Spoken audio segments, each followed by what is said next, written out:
Hello, listeners and viewers, and welcome to another episode of Wine, Women's Insights on News and Entertainment. My name is Jenilyn, and I'm drinking Charles Shaw Merlot. I'm Miska, and I'm drinking Simpler Wines Rosé. I'm Shirley, and I'm drinking Red's Apple Cider. I'm Treese, and I'm drinking Tano de Pinot Grigio. I'm Tia, and I'm drinking Winking Owl Cabernet Sauvignon. Nice choices. Good job. So on today's episode, we'll be discussing the birth control rollback, updates on Harvey Weinstein, the Facebook responses, Me Too, and how celebrities have spoken out against sexual abuse and harassment, a quick charity shout out, and in entertainment, we're going to talk about a little girl reading Harry Potter, 20 things turning 20 in 2017, and then our fun segment of Let's Whine About It. So before we start, a quick disclaimer. If you happen to be listening to us on your way to work, or you're driving, or you're somewhere that you shouldn't be drinking, maybe you don't pour yourself a glass of wine. Here at Wine, we like to advocate being safe, so please don't drink and drive. But if you're not driving and you're at your home and you're sitting comfy somewhere, go ahead and pause and pour yourself your favorite glass of wine or alcohol. Except for you youngins and people who don't drink alcohol, don't pour a drink. Maybe a soda, perhaps. So remember to always drink responsibly and relax and join us for wine. And now let's get to sipping.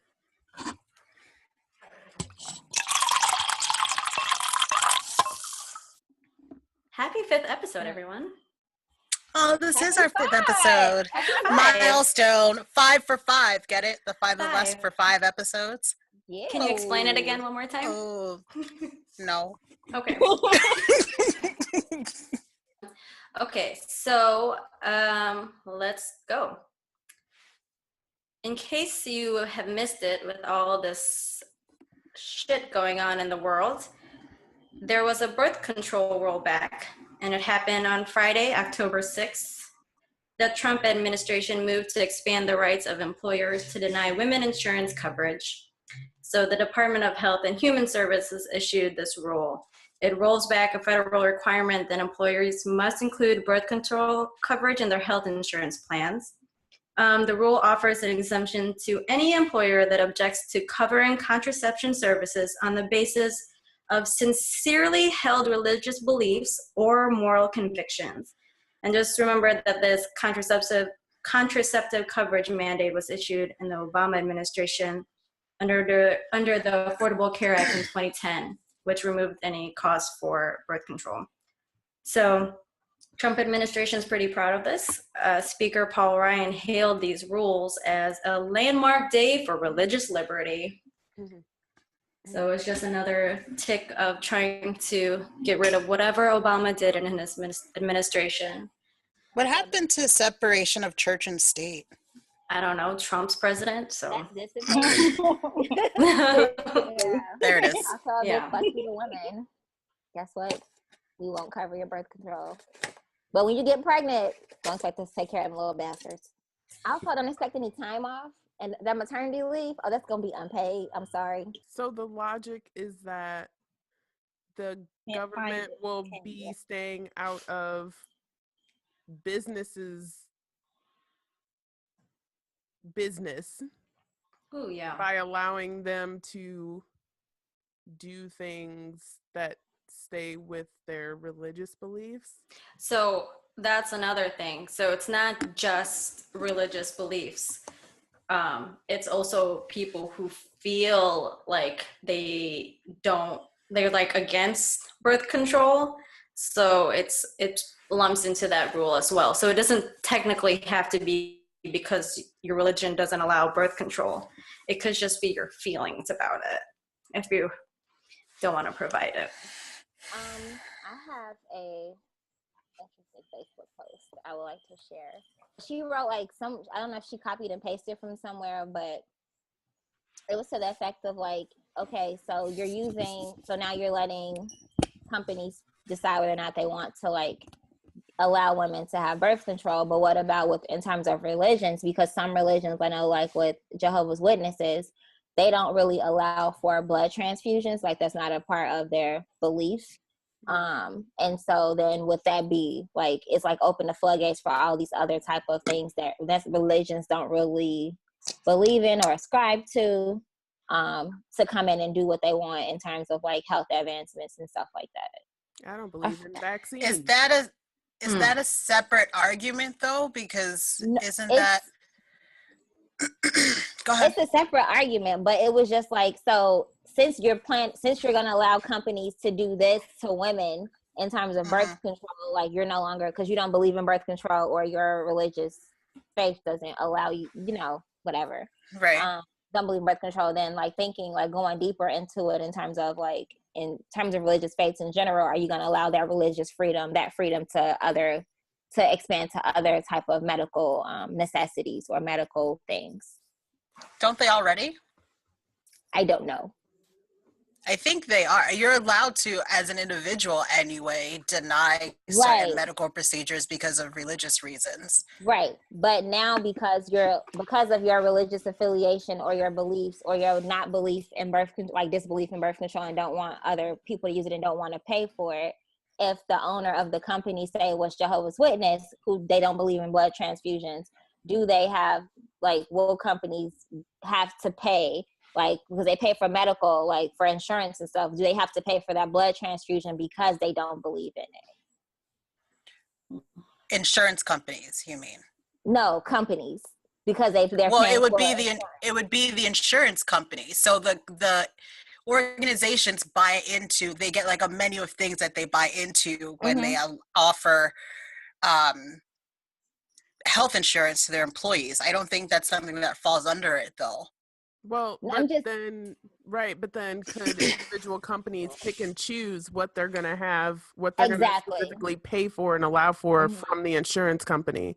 Right. Like, but I think the blood transfusions are a separate class of items because it's it's like typically an emergency medical procedure as opposed to birth control that's considered not emergent.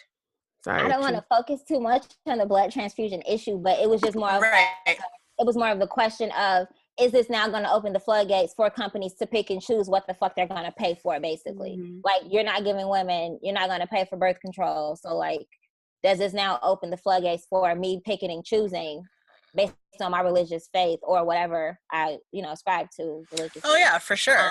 Will this affect that? So now if I say I'm not paying for a blood transfusion, which is one of them, I think there's other stuff, I don't know. This is the only one I'm more familiar with.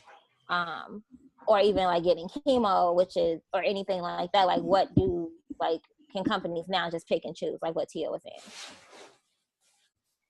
Right. Like, will this open up the floodgates? Because it may not be general in the law at this point, but it doesn't mean that, like, with like criminal cases, they see the federal court like says something and then things kind of spill out from that.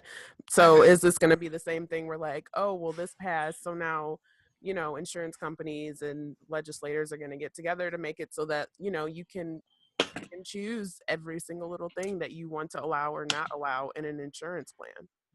Yeah, I think in general it definitely does open the floodgates. I do think there is a separation between elective or non-emergent offerings as opposed to something that would be like an emergency procedure. I don't think they can touch emergency type things, but when it comes to, like I said, elective type things, then yeah, it definitely opens the floodgates to that for sure. Cool, yeah. Okay, Trees, sorry. Oh, they were saying that there's been threats of lawsuits that prompted this rule. The New York Times said that. Yeah, and then I don't know. This doesn't make sense. Wait, after the ruling? I thought it said after. No, so employers were suing to be able to have that religious freedom. Right. Got it. To me, I just feel like this restrictions on birth control is just making it harder for women to just have sex. I think people think that men are the only ones who like sex, but in reality, so do women. And saying that, well, if you don't have sex, then you can't get pregnant, is not the solution. Then that goes back into the leading into, I wouldn't say like the sexual harassment and the sexual assaults of like if women deciding to say no and men still taking it. Mm-hmm. Also, don't put the blame on us. Oh, did y'all watch? Was it? I'm sidetracking. I'm going all random. But on Saturday Night Live, I think it was Michael Che. I don't know. Che. I think I just watched it, so I think I know what you're talking about. When he talks about how like women, how kudos to women for wanting to take all this shit that fuck with their bodies and hormones, and the suckers that are like, hey, I'm allergic to latex, and so we take birth control pills because even though it fucks up our hormones, we're willing to take the bullet for it. Right. So like, just let us fucking have our birth control. Right. Like, we're taking this birth control that's literally fucking up our entire system in order to not get pregnant. Like, we're taking these added extra steps just to have sex, whereas men can just have it and they don't have those repercussions. Can I also note that it's not, for many women, it's not just to have sex and to prevent pregnancy. Right. It's also to help with their hormones because they have a lot of shit going on internally. And so it helps with a lot of the aches and pains that come with being a woman. And acne. A lot of women take it for their acne as well. Yep, sure do. Yeah. Mm-hmm. And I feel like all of that is true. And I feel like a lot of women do take it for those reasons, and it should be available for those reasons. But I also feel like, at least for me, like sometimes it feels slightly conditioned for us to kind of make that caveat. Like, oh, I'm taking birth control because I have PCOS or endometrial or whatever. And it's like, in reality, I'm grown and I'm trying to fuck, and it's really none of your business whether I want to or not. Well, and also, it doesn't matter, right? Like, it doesn't matter what the reason is. Mm-hmm. I'm choosing to do this. It's my body. Leave me the fuck alone. Like, yeah, you're right. And then it just goes back to like how people always say that taking birth control off insurance, but Viagra is still covered for men. Oh, is it? It is, and it makes no People sense. may be having sex with. Right. Exactly. So I don't understand where those two aren't on the same page. But then again, there's just like men who are coming up with these rules against women. So it kind of makes sense why that Viagra, because they're old and they need it. And who's to say their partners want it? Like, get off me, old man, bro. No, like, I don't want a 4-hour erection. You, but okay. That doesn't mean I want it just because you're ready. And how about you not take Viagra and just take better care of yourself? Because we all know that, like, I just feel like cardiac issues, get that cholesterol and that blood pressure under control, my friend. I'm just saying, you wouldn't have to take it. On that note, speaking of old, gross ass men. Gross transition. I'm sorry, but it happened. But there it is. But so, gross old man Harvey Weinstein. We updated you a little bit on this last week, and he's still gross. Mm-hmm. Still gross. Still disgusting, and he's still old. So I want to get this right. I don't want to make this up. So The Guardian came up with an article that listed several women, 27 women to be exact, who had reports against Harvey Weinstein. And they were all pretty much the same exact thing, which is gross. And he's anyway. So basically it was mostly him setting up a meeting. They meet him up at his hotel room, and he comes out naked in a bathrobe, and he usually pushes himself against these women and like try to kiss them. And there are often times where he's like just masturbated in front of them, and then threatened with the, I'm a big shot Hollywood old man, so I can make you famous. So you can't tell anyone about this. So there was a good amount of people, but Angelina Jolie was one of them. And he advanced on her, and she never worked with him again after that one time. And then Gwyneth Paltrow, when she was 22, I forgot she was going out with Brad Pitt. I forgot about all about that. I never forgot about that. I never I forgot don't think I knew that. I was always Jen and Brad, and that was it for me. So he lived. Oh, sorry. I had no idea. But so he suggested for Gwyneth Paltrow to give him a massage, and she refused. So she told Brad Pitt, who confronted Weinstein. And then Weinstein told Gwyneth Paltrow to never tell anyone. And she was scared. She was young, and she didn't want this to ruin her career, so she never said to anybody. So this is basically the story for almost every woman who's come forward, is that they were scared that he was just going to ruin their career, because this is something that they wanted to do. This is their dream. They want to be an actress. Right. And this guy's, famous, and he has Miramax in the Weinstein production, so they all kind of kept quiet about it. This one woman, she was a model, and he tried groping her and going up her skirt. She refused, and she went to the cops right away. So they wiretapped her to go back to him and talk to him again. And so she went and said she asked him why he groped her breast the day before. And he said, "Oh, please, I'm sorry, just come on in. I used to do that. Come on, please." And then she said, "You are used to that?" And he said, "Yes, I won't do it again. Don't ruin your friendship with me for 5 minutes." So I don't know whatever happened with her or with the cops, but I mean, I think she might be one of the only few people who actually went to the cops against him. So yeah, he's disgusting old man with too much power, and he used it. I actually heard the whole thing on Wendy Williams' show, and it was just, it was disgusting. Like, to hear his voice and her no. It was just like listening to a man in power be gross. It was very disturbing to hear. The thing that disturbs me is that he used the same damn tactics, like, for almost every single woman, over and over again. Yeah. And it's, I don't know. I mean, I don't know. I think like 27 women came forward, but I'm sure there were women that like went through with it and have not come forward. Yeah, exactly. Or didn't go through with it and didn't come forward. Like, I'm sure there's way more women than that. Yeah. Yeah. That's just disgusting and gross. Creepy. It's a whole ass mess. It's,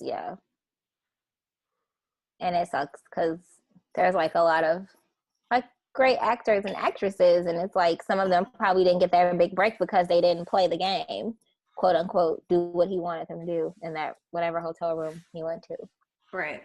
I don't know if you heard the whole thing, but he also mentioned something about like, this is a reputable hotel. Don't embarrass me. I come here a lot. I don't know if it was on that same recording, but I heard another recording where he was telling someone that, like, telling another, like, it might have been. It might have been the same one. These were just little excerpts of it. It was something like, "This is, I come here a lot. Don't embarrass me." And but wow, like it was just, Don't embarrass me. Yeah. Right. Yeah. You're the fucking embarrassment. Speaking of embarrassment, let's talk a little bit about his half-ass winding road of an apology. Call it for what it was here. It was fucked up. It was a fucked up apology. We getting that like, tried to apologize, but, like, threw some stuff in. Like, I came from the 60s and 70s, and that was the culture. Okay. Stop. Okay. Let me get through. Full stop. No, let me get through. We'll revisit. Okay. Put that in your. Are you reading all of it? I'm not gonna read all of it. I'm just gonna kind of skim it. Okay. I wanted to do a point-by-point analysis. But he said he realized some time ago that he needed to be a better person. Okay. I would like to know. We'll come back. Take notes. He does apologize and acknowledges that his actions have caused a lot of pain for people. Okay. I got a point. He acknowledged it? Well, sorry. He appreciates that the way he behaved could have caused pain for people. Has caused pain. Not could have, has. Okay. He sincerely apologizes for that. This is when it gets, I don't quite know. Absurd. He starts talking about a dream team of people he put together, including therapists and somebody's name I don't know. And then he throws in a Jay-Z quote. I do have to read the Jay-Z quote from 44. I'm not the man I thought I was, and I better be that man for my children. Okay. Leave Sean out of this, but okay. Please leave. Come on. We'll come back. We'll come back. And he says, trust me, this isn't an overnight process. So he needs time. He needs some time. And then he talks about, he's just got so much anger. I'm not really sure where the anger is coming from, but he's going to channel it into some productive things like going against the NRA. And then he talks about a retirement party and maybe he'll share a retirement party. And then he talks about he gave scholarships to some women's foundation last year or something. Said it'll be named after his mom. Yeah. So let's go. Apologize, but I'm not. That was not an apology. And let me quickly say the retirement party was for, I guess, a big figure in the NRA and for 45. He's like going against both of them, and the retirement party will hopefully be for them. Okay.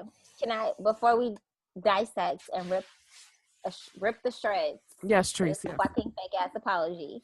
Before this fake ass apology came out, he also sent an email to several bigwigs in the Hollywood industry asking them for their support before this even came out, like before it like blew up the way that it did. And one of those so-called friends in Hollywood of his sent that email out and publicly, and so now all the like every news outlet got that. I'm a fan. I don't know who that bigwig is, but shout out to you. So this really is a fake ass apology because he had no sense of apologizing because he was trying to garner support. And they even lied and tried to say that Oprah wanted to support him. Bullshit. Yes, don't get Oprah in us. No. Oprah was like, I was trying to do an interview with him to get help. So he can get help. She said no. First of all, she's also a victim of sexual abuse herself. So why help? Yeah, what the fuck would she support him? Don't put her in this. All right. Did you not watch any of the Okay. Get it. Let's get it. Let's just talk about he goes into explaining that this was the culture in the 60s and 70s. Let's tackle that first. Thoughts, opinions. To me, 2017. Right. To me, that's not an excuse saying that you grew up in the 60s and 70s and that's how we were brought up, so we can just do whatever the fuck we want.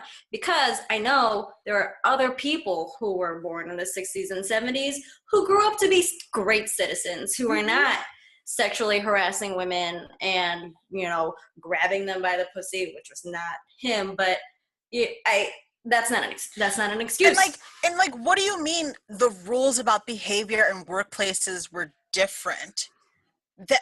So it was just widespread okay to sexually harass and abuse your employees, the people that you work with, and maybe in general. Yeah, Mad Men. Yes. Yeah. Right. So maybe in general, yes, but that doesn't mean great show that there weren't lessons and basic rules of human decency. That shouldn't be because everyone was doing something fucked up. I thought it was okay to you knew it was fucked up. You knew it was fucked up in the 60s and the 70s, and you chose to do it anyway. That's not an excuse. It's not an excuse. So saying that the rules in 60s and 70s would be in the 60s and 70s, you could smoke on planes, but we learned that you shouldn't do that, so you no longer can smoke on planes. Those are rules that were different in the 60s and 70s that are, something that we don't do now. What you did in the 60s and 70s and the 80s and 90s, that's still wrong. No matter what culture, it's still wrong. You just listed off 4 decades. 4. 60s, 70s, 80s, and 90s. then there was one the more 20s, after that, and the 40s. A full other one. There was a lot of time in between then and now to change, to evolve, to right. fucking world and see how it works now. It's fine. So it makes me think that anytime you walked around women, you were just like, you're around women, you're like, oh, I would love to take her up to this hotel. And then he thought he could do it, and that's fine. Mm-hmm. That's just okay. Because let's be honest, people think it, but okay. People think it, but like that shit was done. It wasn't as out in the open. Like you did that shit secretly in hotel rooms because you know it was fucked up. Exactly. The next part was he realized some time ago he needed to be a better person. I would just like to know when. Right. That's a valid question. When did you find it out? Most valid of questions. 30 minutes before this memo, or let's be specific here. When people started like going against him, maybe I didn't do something that I should have been doing. Let's take a step back here. Let's bring in some Shirley conspiracy theory stuff because she brings this in. This is the media, right? We know that you always get the scoop on when a story about to drop about you. Like you gonna get that scoop because you that man in power. So somebody told you this shit was gonna drop, right? So was it that time ago? Was it at that moment? Right. Was it when someone pulled you in an office somewhere and was like, hey guy, this is gonna come out and it's gonna be a problem. Right. And he's like, oh my God, I've been doing something wrong all this time. Oh my God, I should get some therapy. I appreciate the way I've behaved with colleagues in the past. It's caused a lot of pain. Oh my God. What is happening? I love that he calls them colleagues. Clearly, like, not recognizing or acknowledging the power differential. These were not colleagues. These were people that were under you and you had power over to and exploited yourself on. It's not. And then oh gosh, I think in one who was that? Kate Winslet or someone. It's been so many celebrities coming out. Like they urged, like anytime you do anything with like Miramax or like a Weinstein company or something, whenever you win an Oscar or whatever award, they always encourage you to thank Harvey out loud. Like what's her name? Oh my gosh, Meryl Streep. Even like called him God, basically, in a speech to him. I don't know how much she knew. I feel like all of these are actors and actresses. Like, oh my God, no, I didn't know about. Yes, you did. But they did. Everybody know. Come on, just like that uncle. Just like that uncle that y'all know is always right. Like, come on, this was not some well-kept secret. Got the reputation. Yeah, it was not a well-kept secret. Come on. Anyway. Let's see if there's what else in this apology in here because we should move on. But don't bring Jay-Z's name into it. Don't do it. Don't do it. Blah blah blah. Winding road. Nothing to do with anything. Him focusing all this anger into the NRA. Let's talk about that.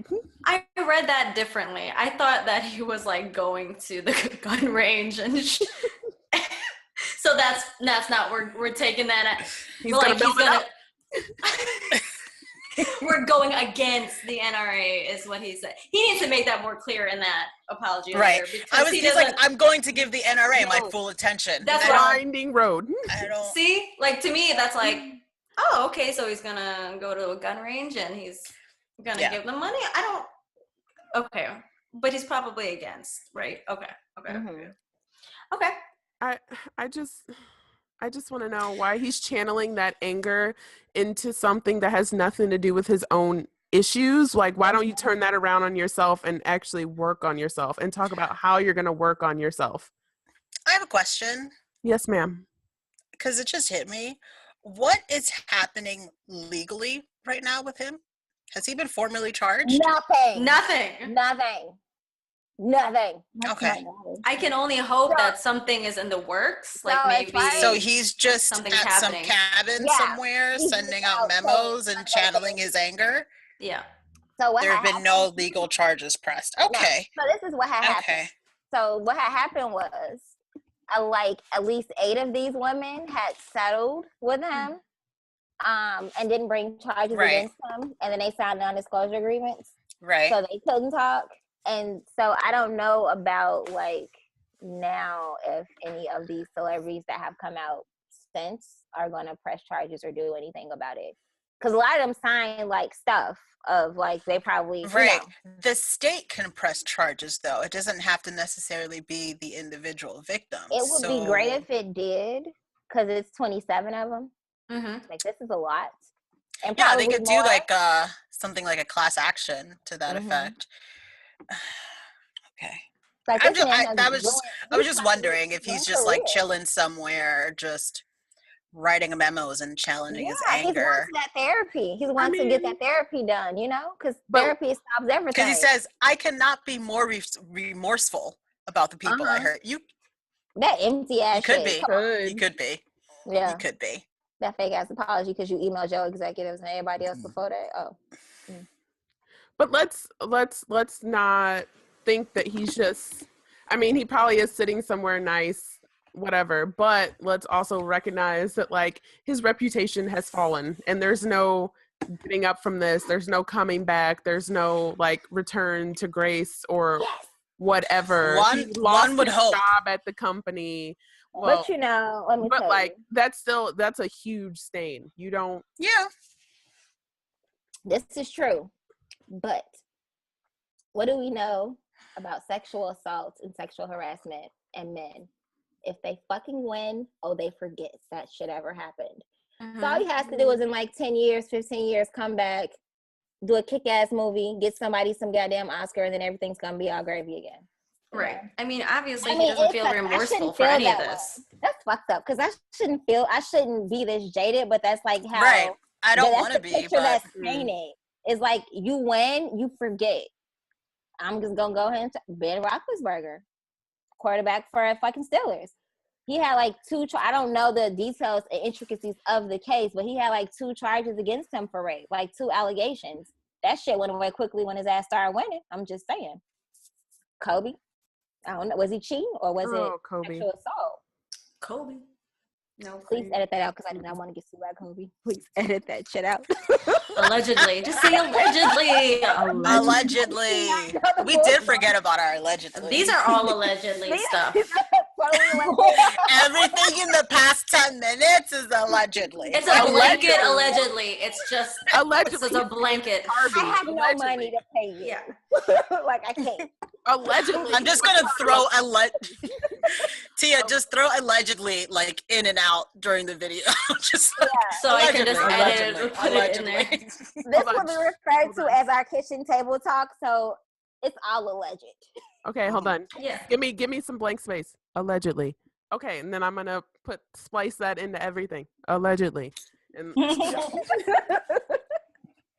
we're allegedly doing a podcast. Allegedly. So it's a blanket one. Welcome to Women's Insight, allegedly, on News and Entertainment. Wait, what? My name is Gentleman, allegedly.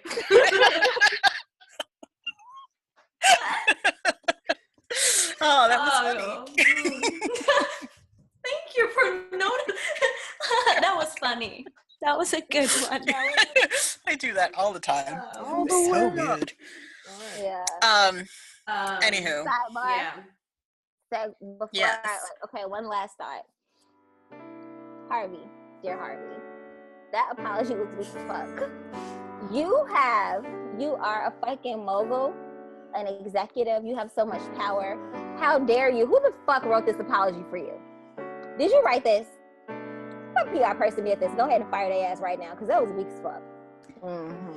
Also, maybe it's just the way it's put in the article, but it looks like it was written on like an old ass Microsoft like 1985 program. Like, why does it look like this? I hope it is. Why does it look like that? It's just like a screen grab. Like, what's going on? It does look really old. Like, you have to go to the library to rent this piece out. Get the microfiche. Like, what is this? That is kind of what it looks like. But he's an old man, so who knows?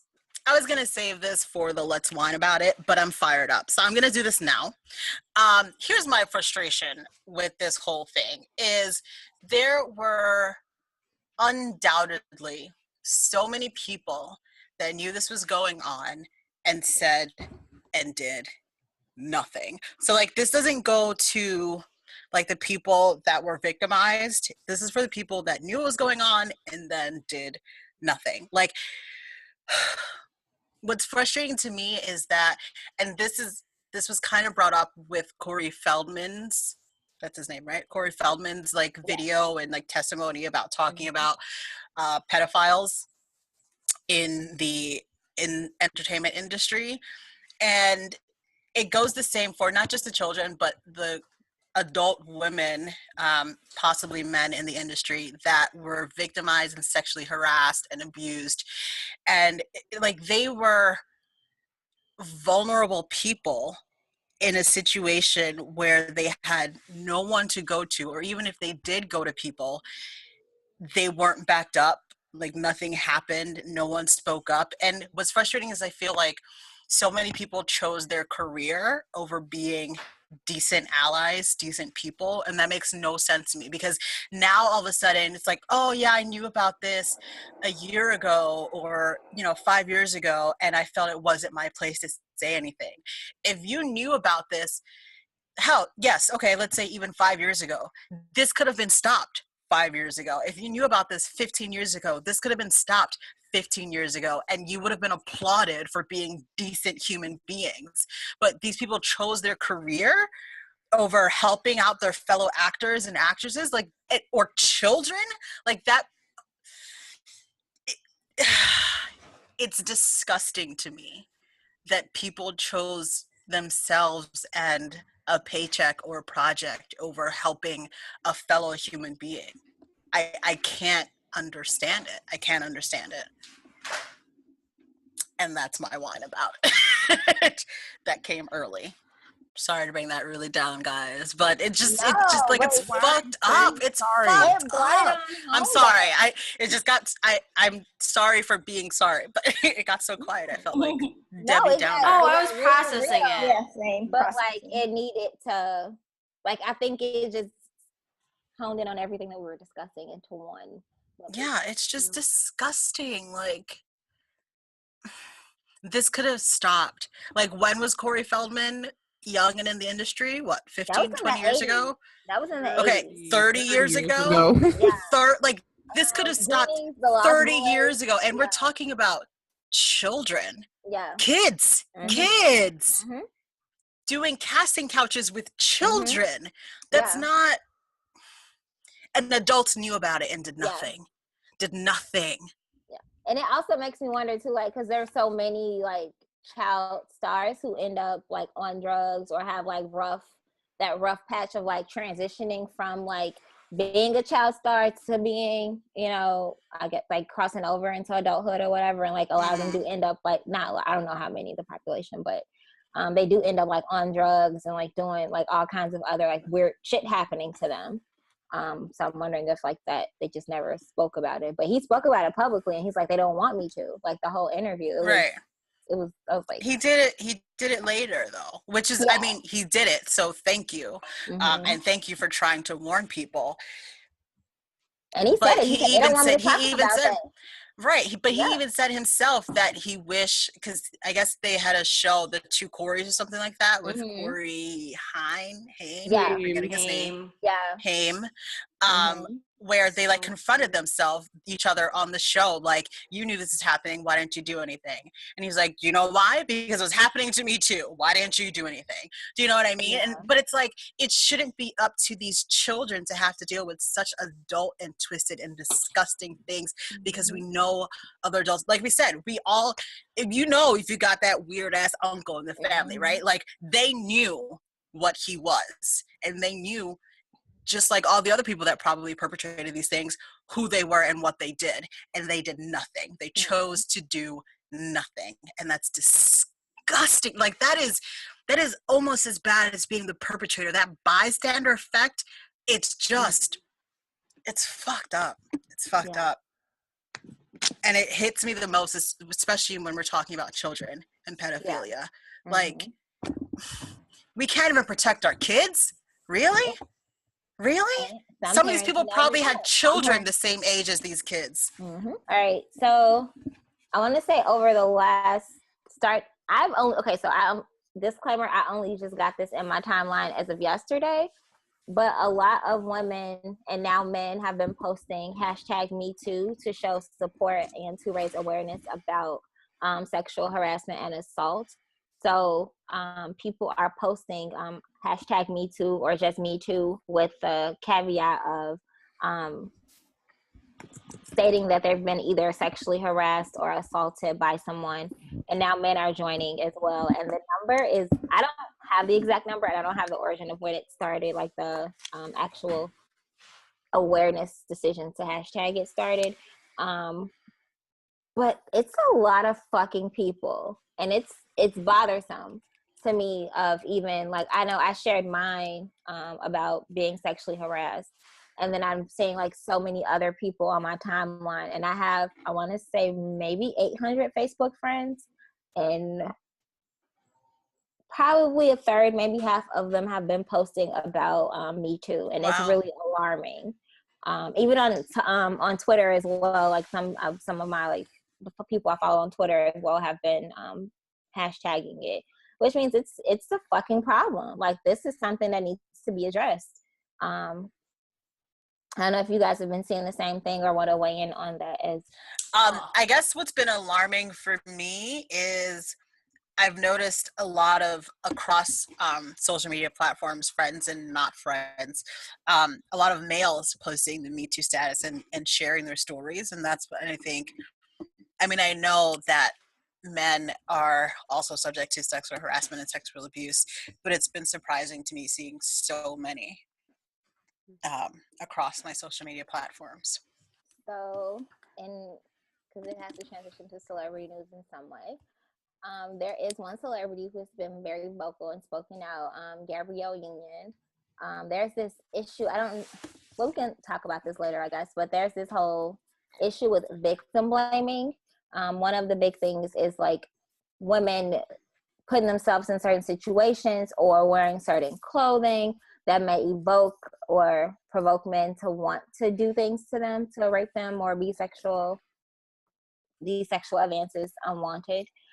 So she tweeted, and I also shared this post as well. Just a reminder, I got raped at work at a Payless shoe store. I had on a long tunic and leggings, so miss me with the modesty bullshit, with the dress modesty bullshit. Modestly, sorry. My words were slowing together because it's cold, because it's wine. But no, she just kind of just was very bold and out with her. She came out with her rape a long time ago about her story and the things that happened to her. And it is kind of infuriating to keep hearing if you didn't dress like a whore, or if you didn't dress like, I don't know, a slut or whatever. Then if you weren't drunk, if you hadn't been there. Yeah. The thing is like, I can be drunk if I want to. That doesn't mean I want sex right now, or I want somebody to take advantage of me. I can dress how I want to dress. Hello? Freedom to do what the fuck I want, because I'm a woman who wants to dress how the fuck she wants. That doesn't mean I want male attention for it. Maybe I'm just trying to look nice because I like getting attention or getting compliments from my friends of like, bitch, that outfit is on point. Yeah. That reminds me of when I went to an all female prep school for high school, and we had an exchange once a year where our brother school, meaning the all male high school that was matched or paired with our female high school, we would send over 3 of our, I think, student council or something like that over to their school, and they would send 3 of their student council or class representatives to our school. And we got lectures about, like, because obviously there's a dress code and a uniform code, and it was like very puritanical in terms of like 1 inch right above the knee and whatever. I remember them lecturing us about like being extra diligent about our school uniform because there were going to be boys walking the halls, and we didn't want to cause any problems for them. And it turned into a huge, mind you, this is teachers telling us this, right? It turned into a huge debate in class. I think it was homeroom, because we were just like, wait a minute. Wait a minute. If you have issues with our school uniform, it should be something on a daily basis. But don't tell us that we need to be extra diligent because these boys and their hormones are going to be in our school halls. Like, that doesn't, no. Like, and then it turned into like a debate school-wide about this being brought up and addressed to these female students in high school about why we need to dress appropriately because there's going to be boys in the school. That just reminded me about that, Trace. Like, that's good insane. For your school, though. So my school I went to a co-ed private school, so we had similar, like, uniform restrictions, like I said, fingertip length. But, I mean, we never had any kind of discussion of, like, how we were supposed to dress and present ourselves to boys or whatever, or, like, why we should be doing it. But I distinctly remember one time we had homecoming, and we had, like, a bunch of girls kind of hanging out in front of our church, and that, like, next whatever school day it was, and our priest had, like, his whole homily about how women need to be dressed appropriately because he had seen us hanging out in front of the church and we looked like whores. So that's what we had in our school. We didn't have, like, that good debate that you had. So good for your school. I mean, the debate started with the students, right? Because, like I said, it was the teachers that were passing this message along from the administration that were run by nuns. But it was us, and I feel like they kind of created the beast in us because being in an all-girls school, it was very much like your education comes first. Like building up your voice as a woman and being proud of your voice as a woman and not having the distraction of boys in the school. So they created this beast where we were all just like, wait a minute. No. My rights come first. Like, what are you talking about? As it should. And they weren't expecting that. And it was just hilarious. Well, snaps up to your school. Yeah. My school's closed now, so. There's that. As it should. No, it's just like telling people how to dress and like what to do to not attract attention. And how often are boys getting the lesson of like, hey, don't be little assholes and jerks? And when a girl says no, she really means no. I have a question. Yes. Are people, because it's not showing up on my timeline, I probably don't have enough friends, but it's fine. Okay. But like the sexual harassment part, like what are people actually telling their stories, or are they just putting Me Too? No, just Me Too. I've seen both. I've only seen Me Too. Both. I've seen Me Too. I did the Me Too with the actual copy and paste message of saying, like, giving the preface of why I'm putting Me Too. And then some people have told their stories. And then there are some people who haven't told their stories. But I think someone tweeted, just because someone hasn't messaged or publicly put out their Me Too does not mean that they have not been sexually harassed. They just may not feel comfortable or want to put that out there and want to still are like dealing with, you know, the outcome or from that, like after effects. After effects, of so that. Would like sexual harassment as in like people catcalling you on the street? Does that count? That's why I put it. I will say for me, that's why I put it. I think so. And I think that counts. I think it's your personal. Yeah, I think that counts because that's why I put it. And then I think sexual harassment is like any unwanted sexual advancement towards you, right? That's how I think of it. So I think catcalling is part of it. Yeah. I don't think people make the assumption that it's like sexual assault or rape or anything. Or the favor for a favor where like you're in like the Harvey Weinstein situation where he's in a position of power where he can like determine whether or not to determine your future basically. Like it doesn't necessarily have to be that extreme. Oh, okay. Okay. All right. Just wondering. Oh, okay. Yeah. Yeah. I had to look it up before I posted. I was like, wait, did I really experience this before I say that? Like, let me look up what sexual harassment means one more time. Right. Before I post, I'm like, oh wait, no, I have been, and it continues. It's a struggle. Yeah, It is a struggle. Okay. Yeah. Ooh, that's heavy. It's so heavy. Oh jeez. All right, so who's gonna do our charity shout out? That was Shout out. Okay, so as we know, Central America and the islands have been riddled with many natural disasters over the past few weeks. So we just want to make sure that we keep that on everyone's radar. As of a Washington Post article, only about one or less than one people in Puerto Rico have electricity right now, and barely over half of those people have even access to water. So if you can, please donate in whichever avenue you see appropriate. There is a partnership with T-Mobile with the hashtag HR for HR. Was that home run for hurricane relief? So if you text that, they will donate, or if you tweet that hashtag, they will donate $1. So if you can do that, that would be great. We want to make sure that we keep this on everybody's radars, because with all the bullshit that's going on, it's really easy to forget about the people who are still struggling with these issues. So yeah, donate. American citizens, yes. Yes. Don't forget about your fellow Americans. You want to be patriotic. Don't forget Puerto Rico. Help your fellow Americans, please. Please. And we will also, I guess, post links on our respective social media websites or platforms and YouTube. Snap, snap. Indeed. In entertainment news.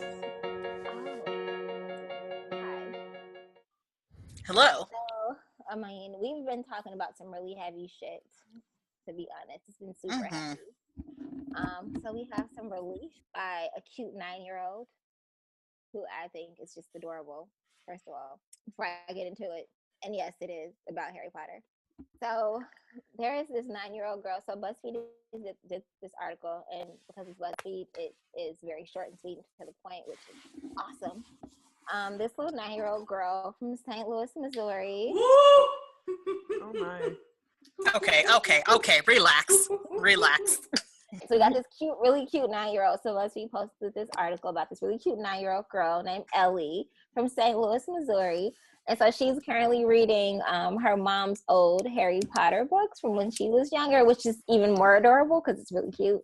And so while she's reading reading the books, she is writing down questions that she has because she wants to know like what's going on with these in the books.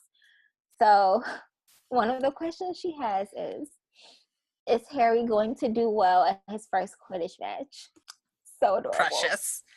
It's really like I liked it a lot because I feel like she's 9 and it's like reading the books is encouraging like her critical thinking and having her like ask questions about stuff, which I mean, I forget which book she's on right now, but I mean, she's gonna have a shit ton of questions because it's Harry Potter. I mean, it's gonna get so dark. I want this to be like an Instagram or Facebook page or something. Like I want to keep up with her reading. I think is on Reddit.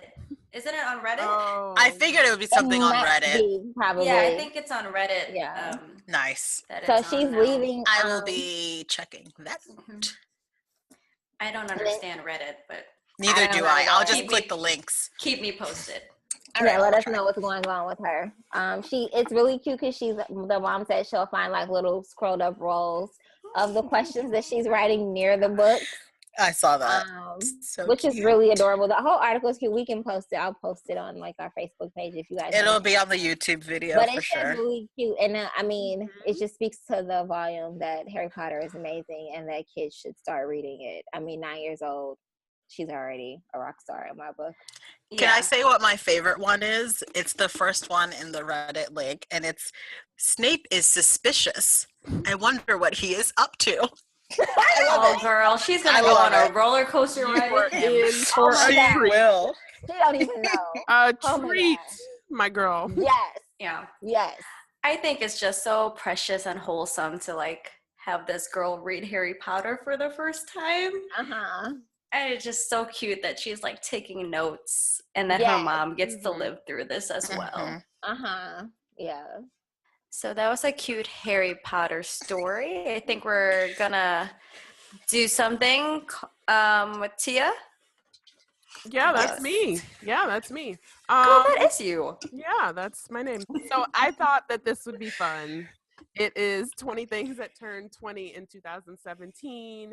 I just want to preface this by saying that we're dating ourselves here, and that's fine. We are children born in the 80s and grew up in the 90s. So this is our jam. So here's hoping we don't just decide to drink ourselves into a stupor. Okay, first thing, Titanic came out December 19th, 1997. Oh, my heart. Wow. It will go on. Oh, wow. God damn it. I knew it was coming. Yes. That was first. And I still don't trust Kate. I'm just going to go ahead and say that right now. That room. You could have shared. There was all kinds of other stuff floating around. Oh, my God. So much room. But that when he painted her, though. To do a movie with her. Like, you ain't learned from Leo. She gonna kill you. Okay, I didn't see that movie, but I'm just saying. I just assume he died. So angry. Number 2, Mariah Carey's Butterfly came out. Oh, what? That's 20 years old? Yep, September 1997. Yep. Yeah. Great album. Great fucking music videos. I'm not. Number 3. Okay. You guys are gonna have to help me with this name. She did Torn. Natalie Imbruglia. Thank you, because I was about to butcher that. Wow, that was 20 years ago. November 1997. Love that song. Wow. I love that song. Just wait for this. I'm about to listen to it after this. I'm about to pour because I got to drink through this because this is aging me. 98 Degrees debut album.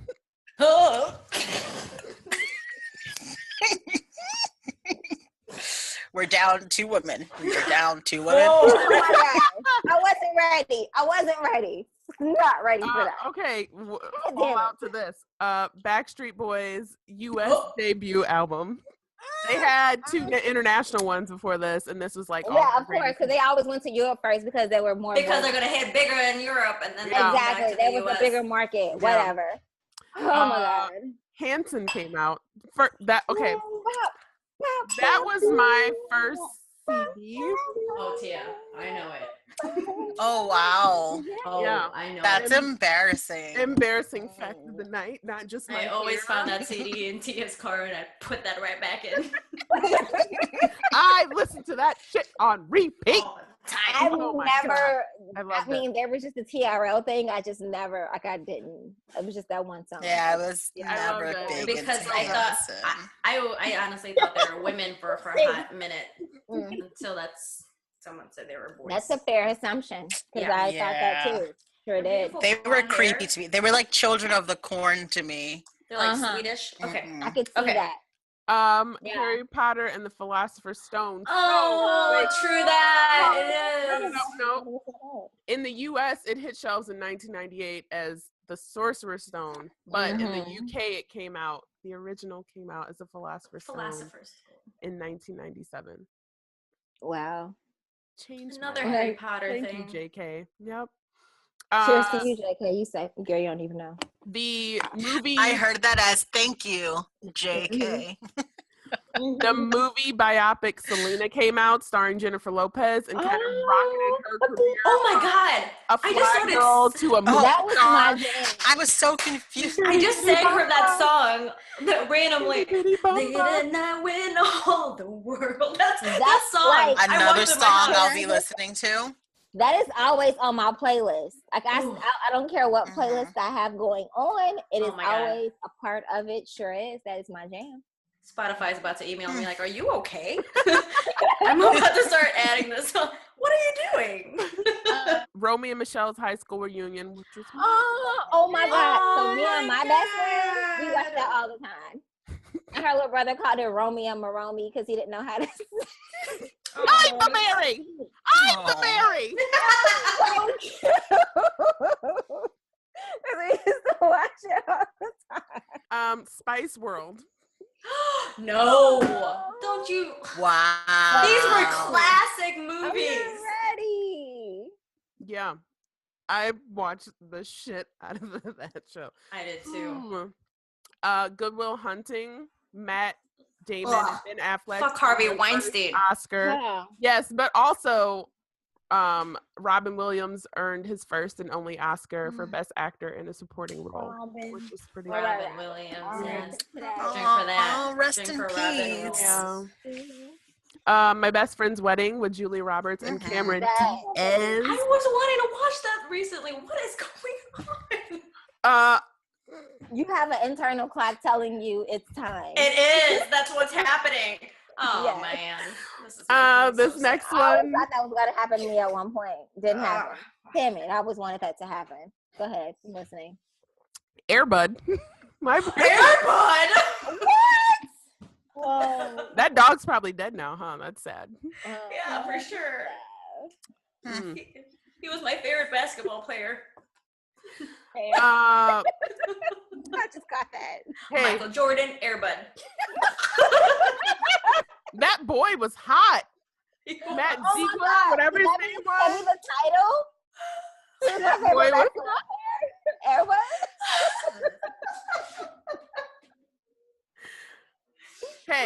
Hey, what's this from? What are you waiting for, huh? Oh, I know what you did last summer! Yep. What are you waiting for?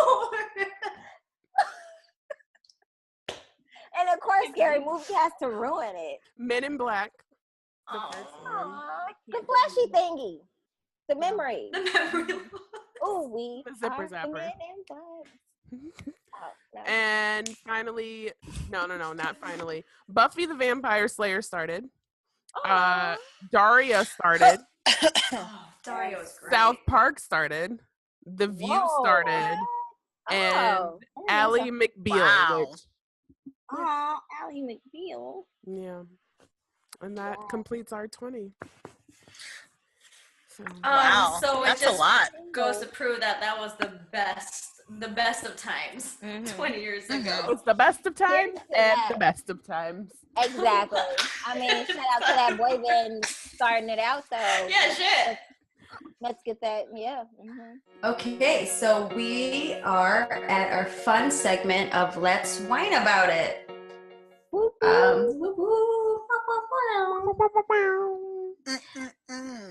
So my first whine about it is with number 45 because he's usually on my daily whine about it.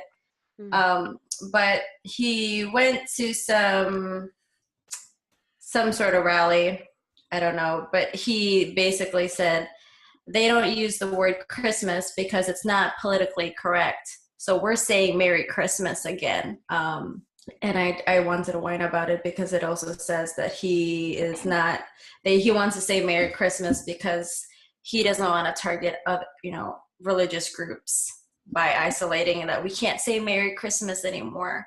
But whereas if you say Merry Christmas, you are targeting other religious groups who don't celebrate Christmas. So in fact, you are targeting religious groups because you're an idiot. So that was my whine about it. He's such a fool. He is. Saturday Night Live, I'm just going to go ahead and I watched them. And they talked about how we're just going to say Happy Holidays to fuck with Donald Trump because, well, everyone is all like, when you try to do something that's personal, like saying Black Lives Matter, you're like, oh no, but what about everyone else?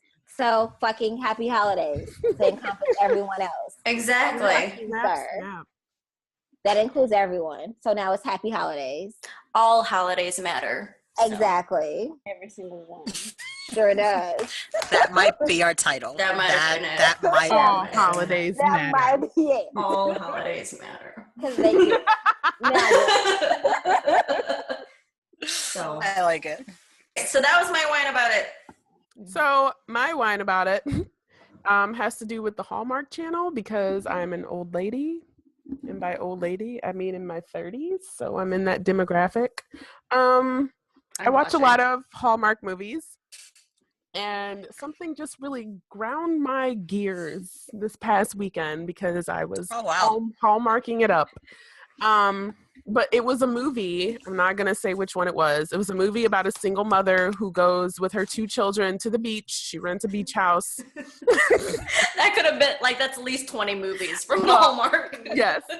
And you might as well say what it is because you're giving the story. Allegedly, this was about... So, yeah, she goes to the beach, she rents out a beach house, and there's a next door neighbor who's a surfer. And of course, she's like, oh, this guy, he's so carefree, and he just doesn't care about anything. He has no responsibilities. But, oh, of course, spoiler alert, over the course of the movie, they fall in love. But, like, the things that she was falling in love with and, like, the things he was surprising her with, it wasn't like, oh, I'm compassionate. Oh, I do this, I do that. Although he did, like, reach out and help her kids and stuff. But the thing she was like, oh, okay, I see him in a different light was like, oh, he went to an Ivy League. Oh, he owns a business. Oh, he owns this other house that I'm renting. It, like... Materialistic. Yes. Things. Yes. And that's stereotypical of, like, oh, I want someone that's a provider. Right. Yes. Which, like, I get. It's a real thing. We can go into that in another podcast. But yeah, add that to the minutes. But I was just so appalled at the way they were, like, they wouldn't dare do that with a woman. Like, with the women, it's like, you take me as I am. The man takes the woman as she is. That's the whole point of, you know, but with the man, it was like, oh, he needs to be this, he needs to be that. He needs to basically be wealthy and for you to be able to, like, love him and take him seriously. It really annoyed me the way that they were portraying, like, this is when you decide that you stick with the man or you decide to take on a man. What? That is, yeah. No. What? No. Oh, no. That's my whine about it. I'm done. You know, I feel the same way, but I have come across a lot of women who have that mindset, though. Like, a lot of women, surprisingly, that are like, they don't consider someone unless they see them as a provider. And I'm not talking, like, I'm talking about, like, very independent women who have, I guess, become jaded by love. I don't know. But their first criteria is, allegedly, is like, is this someone that would be, like, a good provider? Molly from Insecure. Foremost. Mm-hmm. Case in point. I have a lot of. I feel like we should have an episode on this. I have a lot of thoughts. Yes. Look out for future episodes. Yes. Yeah, because I'm just thinking, like, I didn't go into my relationship. Well, never mind. I'll put it and let me also say, I'm talking about women that are older. Yeah, that's like a whole other. Yeah, I feel like that could go on for a while. I look forward to it. I look forward to it. But I just am not, like, leaving you guys hanging with this could be a whole other episode. I don't think that that's fair. That I feel like we buy into stuff that we shouldn't, because things like Hallmark Channel and other show, like TV shows.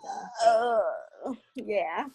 I don't want to leave you guys. Society. Oh, yes. This could be way longer. That's not. That was just my small whine about it. Thank you, Tia, for opening up that dialogue. And we definitely look forward to continuing that for sure. Because if that's the case, then a lot of people wouldn't find love or be happy in relationships if they only went after those things of, like, providing and all the other things that they can do. Like, do I think Yeah, go ahead, Sorry, let's just specify that we're talking about United States mainstream culture. This is not to be like, I can't speak to any other culture besides that. So that's my mindset and my mind frame. I'm not pushing this off on like any other societies. That's just, I don't think that's fair within our society. No, and that's fair. Thank you for listening to another episode of Wine. You can find our podcast on Podbean, iTunes, and you can watch us on YouTube. So please rate, review, and subscribe. We appreciate any feedback, whether it's good or bad. Let us know how we're doing. We'll probably make fun of you if it's bad. Yeah. Oh my. But we also like to take the criticism as well. I guess. We can build from it. So let's hear any feedback whatsoever. And we you can also follow us on all social media platforms. That includes Instagram and Twitter at Wine Podcasts with an S. Wine Podcasts with an S. And that's it. So thank you for listening. Bye. Bye-bye. Bye. Bye, guys. Bye. Bye.